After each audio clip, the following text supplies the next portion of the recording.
की जय क्षत्रिय खंडायत पाइक महासंघ की जय क्षत्रिय खंडायत महासंघ की जय क्षत्रिय खंडायत महासंघ की। आज जाजपुर जिलार बिंझारपुर ब्लॉक सिंहपुर अंचल क्षेत्रीय खंडायत महासंघर आयोजित सभार सभापति श्रीयुक्त अशोक चंद्र लेखा महोदय एवं मंचासीन अन्य समस्त सम्मानित अतिथिगण एवं मंच तले उपस्थित थिबा मोर क्षेत्रीय वीरांगना भौणी 2-4 जन एवं उपस्थित थिबा मोर समस्त क्षेत्रीय योद्धा भाई मानकु मो विजय कृष्ण पात्र राष्ट्रीय क्षेत्रीय महासंघर राज्य संपादक आपण मानकु नमस्कार करछे अभिनंदन जणाउछे एवं स्वागत करूछे। मुझे मंच तले बसिथिबा समस्त वयोज्येष्ठ मानक भी भाई बोली समर्थन करियार दुष्टता कली आपण मानक पाखरे मो क्षमा मागुछि एथिपाई जे केही जेठी वयोज्येष्ठ नंदी केही जेठी वयस्क नंदी एमाने समस्त आमर भाई एवं तांकर बिंदु रक्त जिला पर्यंत से भी लड़ी परिबे तेन करी से माने वयोज्येष्ठ नंदी से माने वृद्ध नंदी से माने युवक से माने कमे वृद्ध होई परिबेनी वयस्क करिबे रहि परिबेनी कि वयोज्येष्ठ करि परिबेनी आपण माने मो कथारे केते जण सहमत ना सहमत ने टिके भाई हाथ देखिले मो भाबुछि समस्त सहमत कारण ए हो तुमर भाई ए भाई तेरे जो रक्त अछि सेही रक्त बिंदु मो देर अछि से भाई रक्त जो कथा कहबो मो रक्त भी सेही कथा कहउछि आ आगु कहबो मो परे जो भाई आसीबो ता देर भी सेही रक्त कथा कहबो ए क्षेत्रीय रक्त ए वीर रक्त ए रक्त कबे सहीनी सुप्त होइनी वृद्ध होई जाइनी कालक्रमे समयर चक्र ये जाति आदि चापी आमे क्षेत्रीय खंडायत पाइक लोक 57% अच्छे किंतु एते परसेंट सिंहभाग परसेंट आमे थाई आमे आज शासित आमे आज शोषित आमे आज लांछित आमे आज अवहेलित एक कथा रे आपण माने समस्त सहमत ना सहमत नुहे देखंतु आम मानकु किछि कुचक्री गोष्ठीर कुचक्र प्रेरणारे आम मानक जाति आदि विलुप्त होबाक बसिछि शिक्षा व्यवस्था को एमिति करा जायछि आमर क्षेत्रीय खंडायत पाइक पिला माने पाठ पढि पारिबे नाही चाकरी क्षेत्र तो कहले न चले आपण माने समस्त बुद्धिजीवी आपण माने समस्त ज्ञानी आमर समस्त एक्सपीरियंस लोक बसछथि समस्त निज छात्री हाथ में कोंतु आम पिला जने चाकरी पाइ पाछु तो ठीक से ना पाइबार योग्यता हम पाखे अछि पाठ पढिबार योग्यता हम पाखे अछि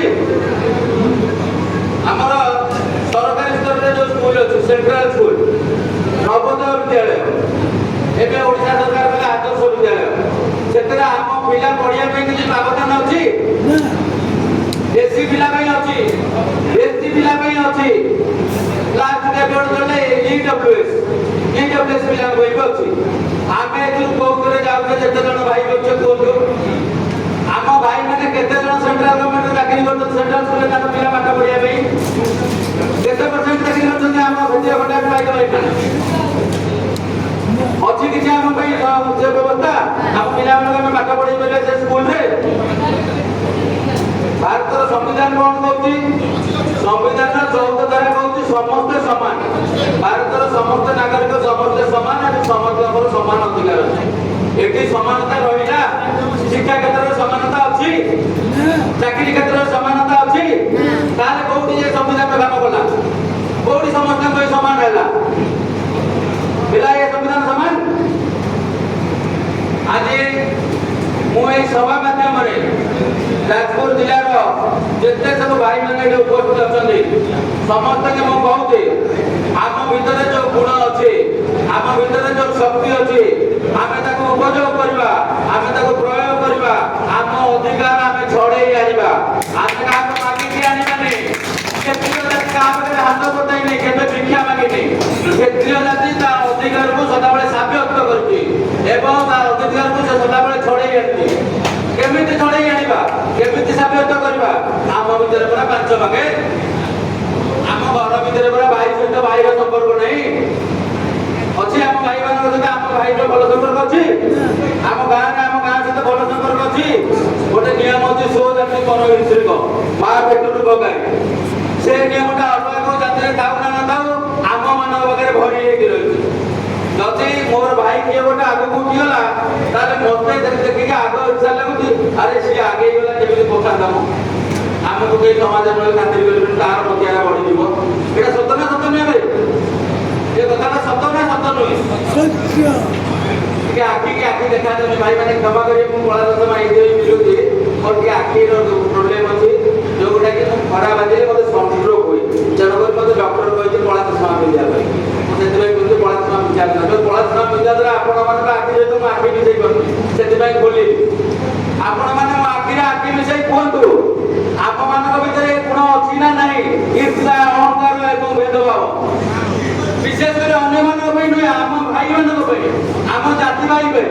ଆମର ଯଦି ଗୋଟେ ଭାଇ କିଏ ଆଗେଇ ଗଲା ଆମର ଜଣେ ଭାଇ ଏଠି ବସୁଛନ୍ତି ସେ ରାଜନୀତି କ୍ଷେତ୍ରରୁ ଯୋଉ କ୍ଷେତ୍ରରୁ ସେ କହିଲେ ମୁଁ ଜଣେ କ୍ଷତ୍ରିୟ ପିଲା ଖଣ୍ଡାୟତ ପିଲା ପାଇକ ପିଲା ତେଣୁକରି ମୁଁ ଗର୍ବିତ। କିନ୍ତୁ ଆମ ଭାଇ ପାଇଁ ଆମେ ସହନଶୀଳ ଅଛେ? ସହିଷ୍ଣୁତା ଆମ ମନ ଭିତରେ ଅଛି?